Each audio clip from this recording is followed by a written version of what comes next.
آپ کو معلوم ہے کہ آج ہم کتنے دل نشین موضوع پر بات کرنے والے ہیں۔ سبحان اللہ۔ اچھا چلیں اس پر بعد میں بات کرتے ہیں۔ آج جن ہستیوں کا ہم نے ذکر کرنا ہے، آئیے پہلے اپنے امام کی زبان سے صبح صبح رب کی بارگاہ میں سجدہ ریز ہونے کے بعد اپنی محبتوں کا خراج پیش کر کے پھر ان کا نام لیتے ہیں۔ مصطفیٰ جان رحمت پہ سب سے پہلے ہم نے کس ہستی کا ذکر کیا؟ امام الانبیاء کا۔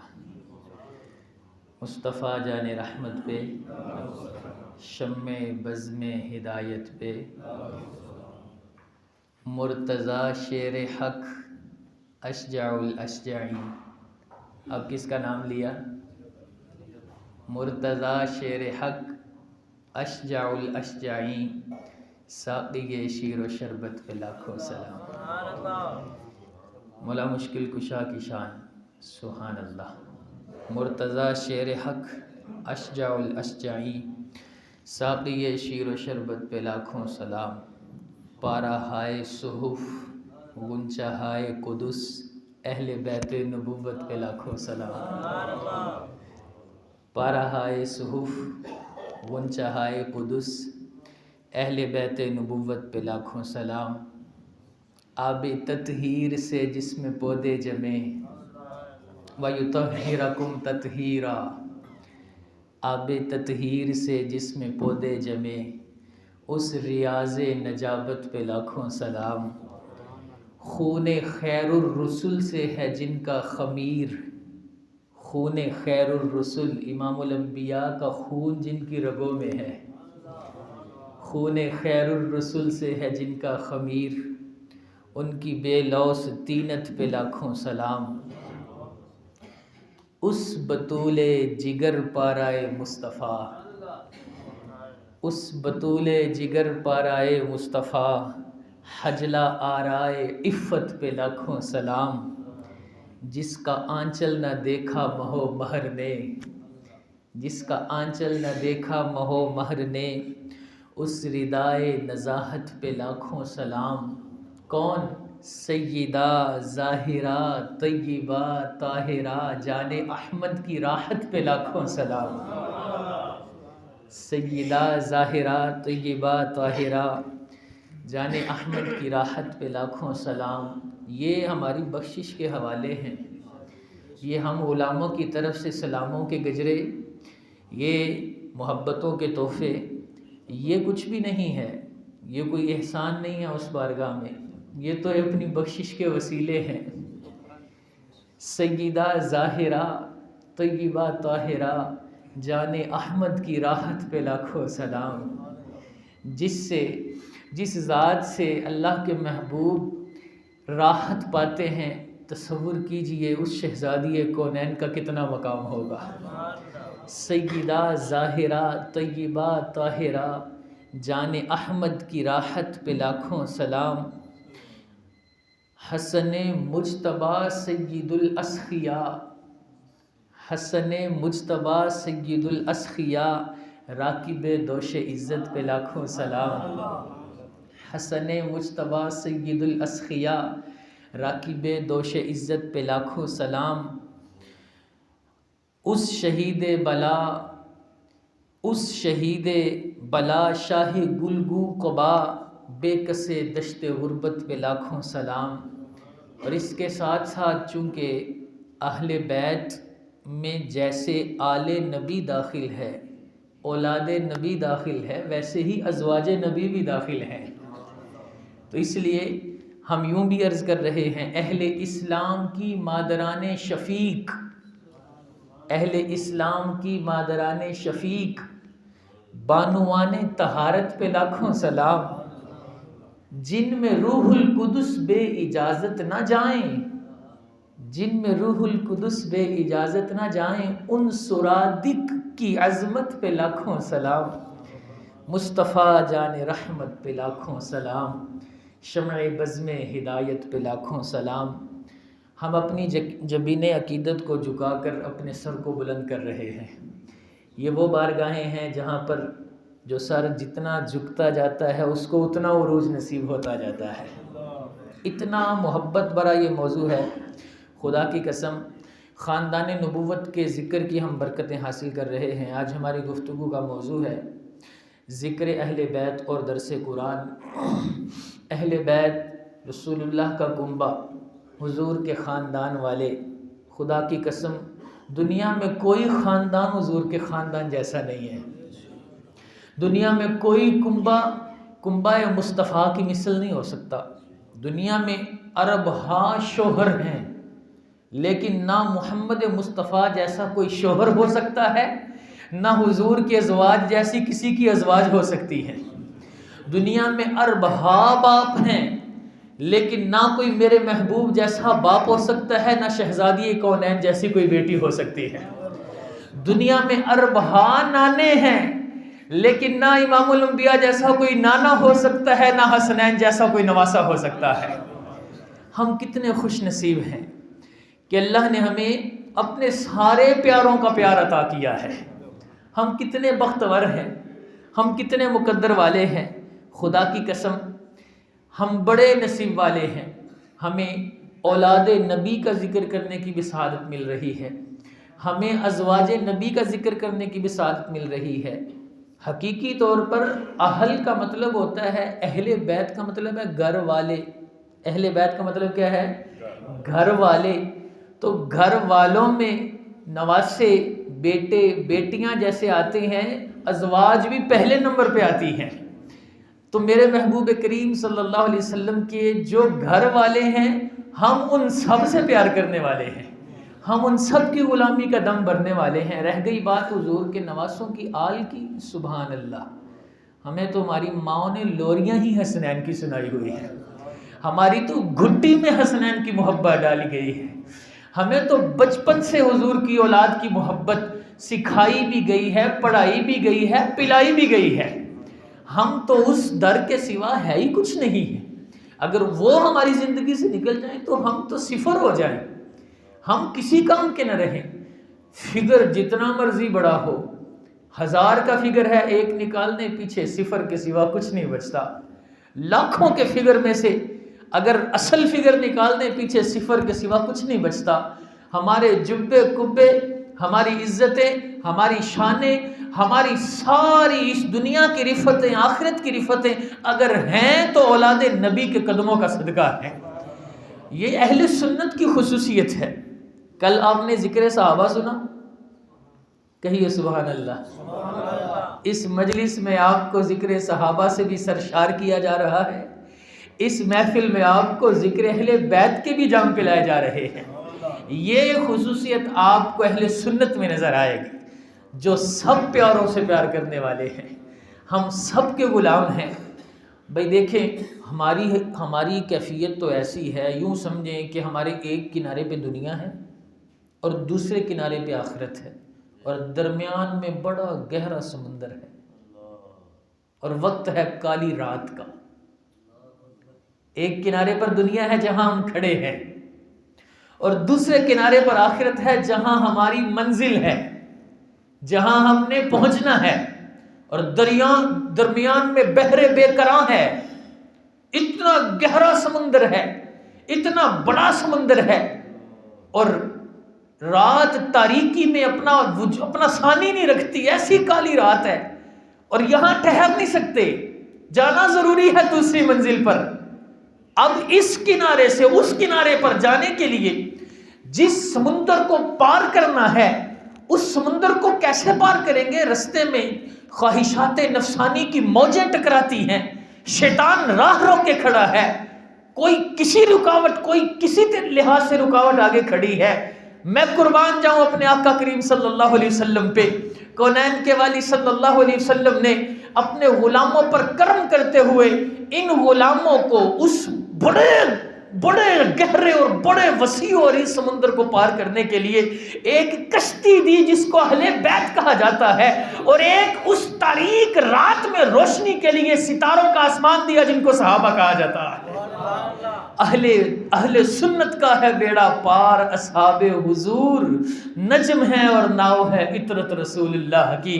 حضور فرماتے ہیں میری اہل بیت کشتی نوح کی مثل ہے، جو اس میں سوار ہوا نجات پا جائے گا۔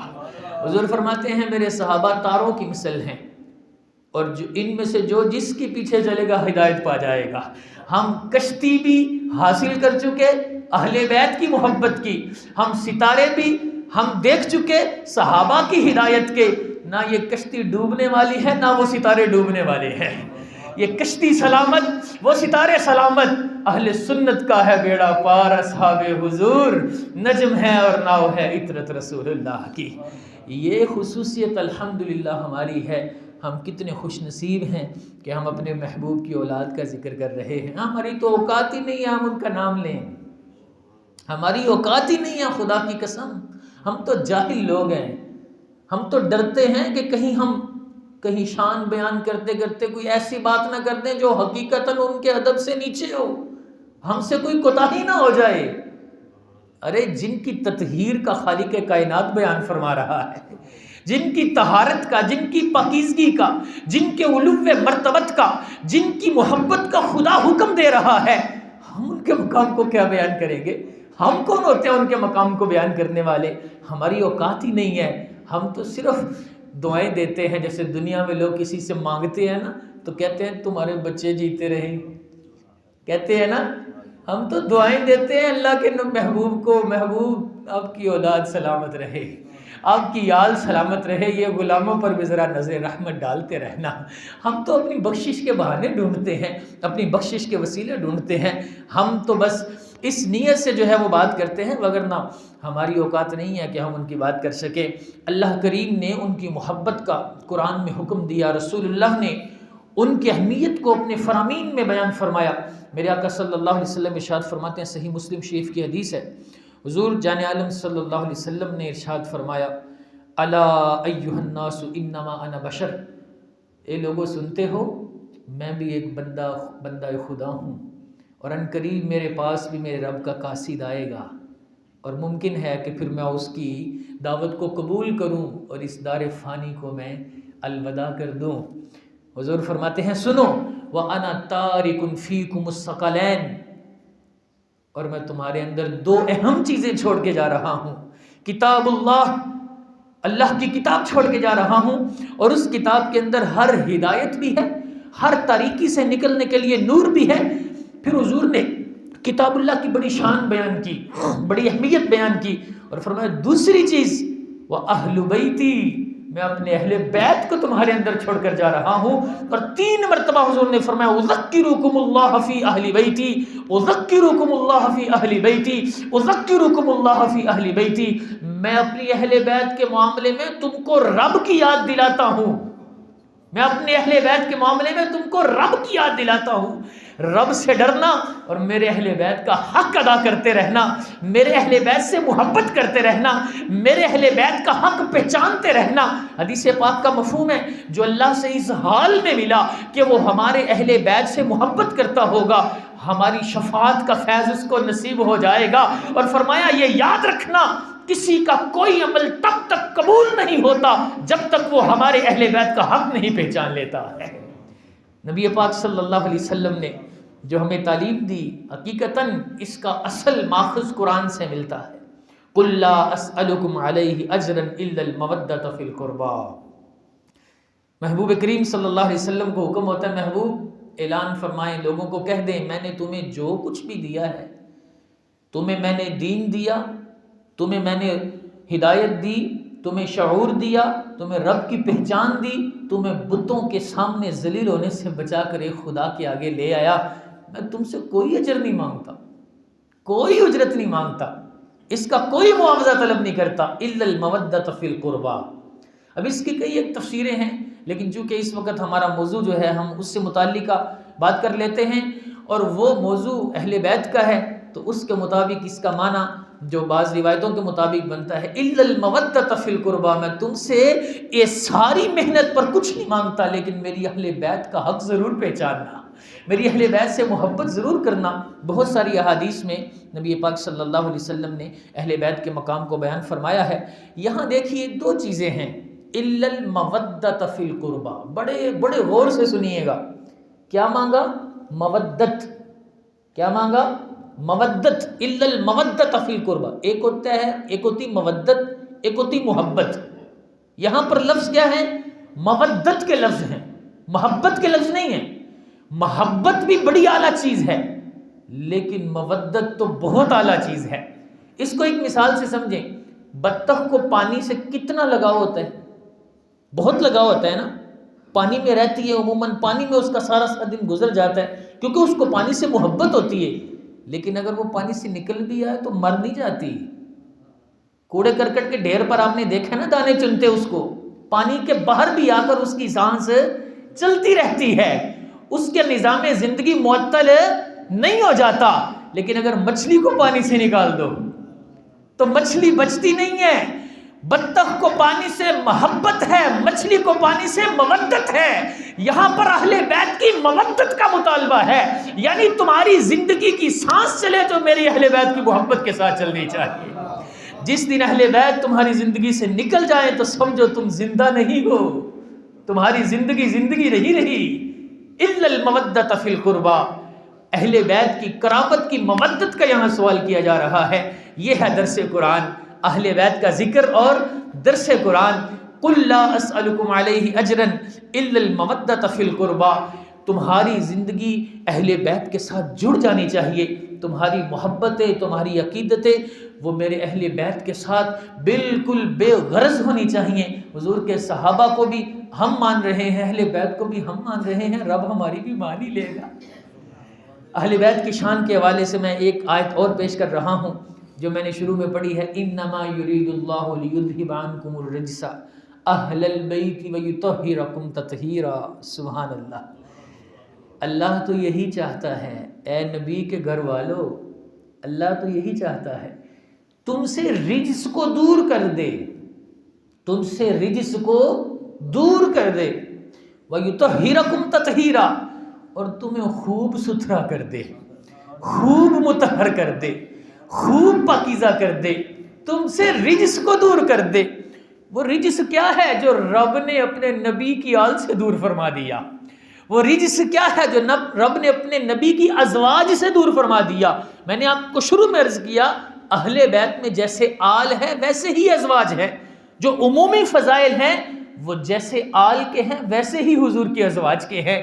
اہل بیت، یہ آیت تو خصوصیت کے ساتھ ازواج کے سیاق و سباق میں نازل ہوئی ہے، یعنی اس آیت سے پہلے بھی جو بات ہو رہی ہے حضور کی ازواج سے ہو رہی ہے، اس آیت کے بعد بھی جو بات ہو رہی ہے حضور کی ازواج سے ہو رہی ہے۔ تو ازواج مطہرات تو خصوصیت کے ساتھ یہاں پر شان ان کی واضح ہو رہی ہے۔ اور ساتھ علماء نے جو حدیث میں آپ کے سامنے رکھوں گا، ہمارے علماء پر بھی اللہ کروڑوں رحمتیں نازل فرمائے، ایسے پانی کا پانی اور دودھ کا دودھ الگ الگ کر کے رکھ دیتے ہیں۔ یہ جب آیت اتری نا، سنیے، حضرت سیدہ عائشہ صدیقہ رضی اللہ تعالیٰ عنہ فرماتی ہیں، کونین کے والی صلی اللہ علیہ وسلم تشریف لائے، دیکھیے منظر کتنا پیارا ہوگا۔ خرج النبی غداتن، حضور صبح صبح باہر نکلے، وعلیہ مرط مرحل من شعر اسود، حضور کے اوپر ایک منقش چادر ہے، کالے بالوں سے بنی ہوئی ایک منقش چادر ہے۔ فجاء الحسن بن علی، ایسے کونین کا والی تشریف لا رہا ہے، وہ جس کو آپ کملی کہتے ہیں نا، وہ محبتوں والی، وہ گناہ گاروں کو اپنے دامن میں لینے والی، وہ جس کو آپ کمبل کہیں تو زیادہ اچھا ہے کیونکہ کمبلی چھوٹی ہوتی ہے، رب کے محبوب کا تو وہ کمبل ہے جس میں ساری دنیا حضور سما رہے ہیں۔ حضرت سیدہ عائشہ فرماتی ہیں، حضرت حسن آئے، حضور کے بڑے نواسے، کیا ہوا؟ فَأَدْخَلَهُ، جب حضرت حسن آئے تو حضور نے حضرت حسن کو اپنے دامن میں چھپا لیا۔ ذرا منظر دیکھے تصور کی آنکھ سے۔ ثُمَّ جَاءَ الْحُسَيْنِ، ایک شہزادے کو اپنے دامن میں لیا، پھر چھوٹے شہزادے بھی آگے، حضور نے ان کو بھی اپنے دامن میں لے لیا۔ ثُمَّ جَاءَ الْحُسَيْنِ فَدَخَلَ مَعَهُ ثُمَّ جَاءَتْ فَاطِمَةُ، پھر کونین کی شہزادی سیدہ فاطمہ آئی، فَأَدْخَلَهَا، حضور نے ان کو بھی اپنے دامن میں لے لیا۔ ثُمَّ جَاءَ عَلِيٌّ، پھر مولا مشکل کشا آئے، حضور نے فَأَدْخَلَهُ، ان کو بھی اپنے دامن میں لے لیا۔ ثُمَّ قَالَ، پھر حضور نے یہ آیت پڑھی انما یرید اللہ لیذھب عنکم الرجس اہل البیت ویطہرکم تطہیرا. اللہ یہ چاہتا ہے اے نبی کے گھر والو، اللہ یہ چاہتا ہے تم سے ہر رجس کو دور کر دے اور تمہیں خوب ستھرا کر دے. علماء فرماتے ہیں کوئی یہ نہ سمجھے یہاں صرف ان چار افراد کی اور حضور پانچویں ہیں، پنج تن کی بنیاد یہاں سے پڑی ہے. فرماتے ہیں کوئی یہ نہ سمجھے صرف ان کی فضیلت بیان ہو رہی ہے، صرف یہ اہل بیت ہیں، بلکہ بات یہ ہے حضور کے ازواج کو تو سارا زمانہ اہل بیت مان رہا تھا، کیونکہ اس کا مطلب ہی گھر والے ہوتا ہے. بیویوں کو تو سب گھر والے مانتے ہیں. حضور نے یہ کنسپٹ بھی کلیئر کر دیا کہ میری ازواج بھی میری اہل بیت ہے، میری اولاد بھی میری اہل بیت میں شامل ہے. اس لیے ان کو داخل کر کے سب کو سبق دے دیا. کوئی یہ نہ سمجھے کہ یہ شاید صرف ازواج مطہرات کی شان بیان ہو رہی ہے. جیسے یہ ازواج کی شان ہے ویسے ہی آل کی بھی شان بیان ہو رہی ہے، ویسے ہی اولاد کی بھی شان بیان ہو رہی ہے. اب رہ گئی یہ بات کہ وہ کیا رجس ہے جو رب نے سب سے دور کر دیا، ازواج سے بھی دور کر دیا، اولاد سے بھی دور کر دیا. وہ رجس کیا ہے؟ تو کئی ایک تفسیریں ہیں. کسی نے کہا رجس کا مطلب گناہ ہے، کسی نے کہا رجس کا مطلب اخلاق ذمیمہ ہیں، کسی نے کہا رجس کا مطلب رب کے بارے میں ڈاؤٹ فل ہونا، شکوک و شبہات کا شکار ہونا. کسی نے کہا رجس کا مطلب شیطانی اثرات ہیں. مطلب یہ ہوا رب یہ فرما رہا ہے اے نبی کے گھر والو، جہاں تک مجھ پر ایمان کا معاملہ ہے تو میں نے تمہیں ہر شک سے پاک کر دیا ہے. تم بھی نرالے ہو، تمہارا ایمان بھی نرالا ہے. اس کا معنی یہ ہے اگر شیطانی اثرات کی بات کرے تو معنی اے نبی کے گھر والو، ویسے تم معصوم نہیں ہو، معصوم صرف انبیاء ہیں، لیکن میں نے شیطان کے آگے ڈکا لگایا ہے، تم کو میں نے اس سے محفوظ فرمایا ہوا ہے. اس کا معنی یہ ہے میں نے تم کو گناہ کی رغبت نہیں دی، تمہیں گناہ پسند نہیں ہے، میں تم کو گناہوں سے بھی محفوظ فرما رہا ہوں، میں تم کو گناہوں سے بھی بچا رہا ہوں، اخلاق ذمیمہ سے بھی بچا رہا ہوں، بری باتوں سے بھی بچا رہا ہوں، بے حیائی کی باتوں سے بھی بچا رہا ہوں. تمہارا ایمان بھی بڑا اعلیٰ ہے، تمہارے اعمال بھی بڑے بالا ہیں. اب یہ بات جب اولاد کے لیے بھی ہے، ازواج کے لیے بھی ہے، تو اب کوئی حضرت سیدہ عائشہ پر معاذ اللہ زبان تان دراز کرے، حضرت سیدہ عائشہ پر زبان تان دراز کرے، وہ جو معاملہ ہوا حضرت علی کے ساتھ، اور اب وہ کہے کہ جناب یہ کسی نفسانی خواہش کے لیے نکلی تھی، رب تو پہلے فرما چکا ہے کہ میں نے تم کو طہارت دے رکھی ہے، تطہیر کا صحرا تمہارے سر پہ سجا رکھا ہے. میں نے کل بھی آپ کو درس دیا تھا، کسی بھی ایسے منہ پھٹ کی باتوں میں آنے کی ضرورت نہیں. وہ کہنا فلانی کتاب میں ہی، فلانی کتاب میں، ان کو رب کی کتاب میں یہ لکھا ہے انما یرید اللہ لیذھب عنکم الرجس اہل البیت ویطہرکم تطہیرا. رب کی کتاب میں یہ لکھا ہے، رسول اللہ کی کتاب میں یہ لکھا ہے. تو نبی پاک صلی اللہ علیہ وسلم کے، حضور کے گھر والوں کی شان، حضور کی ازواج کی شان، میرے آقا صلی اللہ علیہ وسلم کے نواسوں کے حوالے سے میں آخری بات ضروری کرنا سمجھتا ہوں. ان کی محبت رسول اللہ کی محبت ہے، ان سے دشمنی رسول اللہ سے دشمنی ہے. کیونکہ کل مجھے کسی نے درس کے بعد کہا یزید کے بارے میں کیا موقف ہے، میں کہا کل اس کا کباڑہ کریں گے. تو آج میں اس لیے نواسوں کی بات ضروری کرنا سمجھتا ہوں، کیونکہ دیکھیں ہم تو ہیں حضور کے نواسوں کے غلام. حضور کے بڑے نواسے نے حضرت سیدنا امیر معاویہ سے صلح کی، سبحان اللہ. جن سے علی کے بیٹے حسن نے صلح کی ان سے ہماری جنگ نہیں، اور جن سے علی کے بیٹے حسین نے جنگ کی ان سے ہماری کبھی صلح نہیں ہو سکتی. یزید پلید علیہ ما یستحقہ من العزیز المجید. یزید کا کیا پوچھتے ہیں؟ امام حسین، سبحان اللہ، جن کے جوڑے جنت سے آتے ہیں، آئے ہائے، جن کو اللہ کے محبوب صلی اللہ علیہ وسلم اپنی زبان ان کے منہ میں ڈالتے ہیں، ان کی زبان اپنے منہ میں ڈالتے ہیں، جن کو اللہ کے رسول اپنی گودی میں چھپاتے ہیں. ایک صحابی کہتے ہیں میں رات کا وقت تھا، میں حضور کے پاس کسی کام سے گیا، کام ہو گیا، لیکن میں نے دیکھا حضور کے کندھوں کے پاس کوئی چیز حرکت کرتی ہے. میں نے کہا حضور کیا ہے اندر؟ حضور نے ایسے دامن کھولا، ایک طرف حسن تھے ایک طرف حسین موجود تھے. فرمایا یہ میرے بھی بچے ہیں، میری بیٹی کے بھی بیٹے ہیں. ان کو اپنا بیٹا ارشاد فرمایا، ہما ریحانتا یا رسول اللہ، جن سے اللہ کے رسول کو جنت کی خوشبو آیا کرتی تھی. کس حسین اور کس حسن کا مقام، ہم کون ہوتے ہیں بیان کرنے والے، سبحان اللہ. جن کی خاطر اللہ کے رسول نے اپنے بیٹے کی قربانی دے دی. حضور کے بیٹے ایک زانو پر ہیں اور آپ کے نواسے دوسرے زانو پر ہیں. فرشتہ آ کے کہتا ہے رب ایک واپس مانگتا ہے، ایک واپس مانگتا ہے حضور. بیٹا دے، یا تو بیٹا رکھ لیجئے یا نواسا رکھ لیجئے. فرمایا بیٹے کو لے جاؤ، نواسا میرے پاس رہنے دو.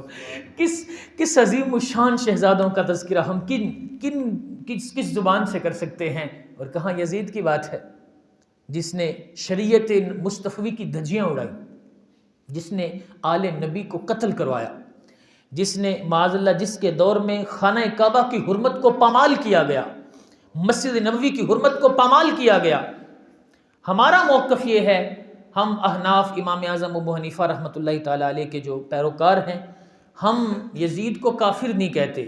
دلائل کی وہ مضبوطی جو کسی کو کافر کہنے کے لیے ضروری ہوتی ہے، ہم کہتے ہیں بقیہ اس نے کوئی کمی نہیں چھوڑی ہے، وہ بہت کچھ تھا، جری علی الکبائر بھی تھا، وہ فاسق بھی تھا، وہ فاجر بھی تھا، وہ جو بھی گناہ کہا جا سکتا ہے وہ تھا. لیکن اگر کوئی کافر کہہ دے تو ہم منع بھی نہیں کرتے. امام احمد بن حنبل رحمۃ اللہ تعالی علیہ کے موقف کے مطابق. تو یہ تو بات تھی ایک جملہ معترضہ کے طور پہ. اتنے خوبصورت تذکرے میں ایسے بندے کا نام لینا بھی ہمیں گوارا نہیں تھا، لیکن کچھ چیزیں ضرورتاً اور مجبوری کے طور پہ کرنی پڑتی ہیں تاکہ ذہن کلیئر ہو جائیں، ذہنوں کے اندر کوئی وسوسہ باقی نہ رہے. الحمدللہ ہم کل بھی حضور کی آل والے تھے، آج بھی حضور کی آل والے ہیں. ان کی محبت کو اپنی نجات کا ذریعہ سمجھتے ہیں اور اللہ سے دعا کرتے ہیں کہ اللہ تعالی ہمیں ان کی محبت پر زندہ رکھے، ان کی محبت پر دنیا سے لے جائے اور محشر کے دن انہی کے نام لیواؤں میں ہمارا حشر فرمائے. حضور کے صحابہ کے جھنڈوں کے نیچے ہوں، اہل بیت کے جھنڈوں کے نیچے ہوں. وہ تو آپس میں راضی تھے، وہ تو آپس میں شیر و شکر تھے.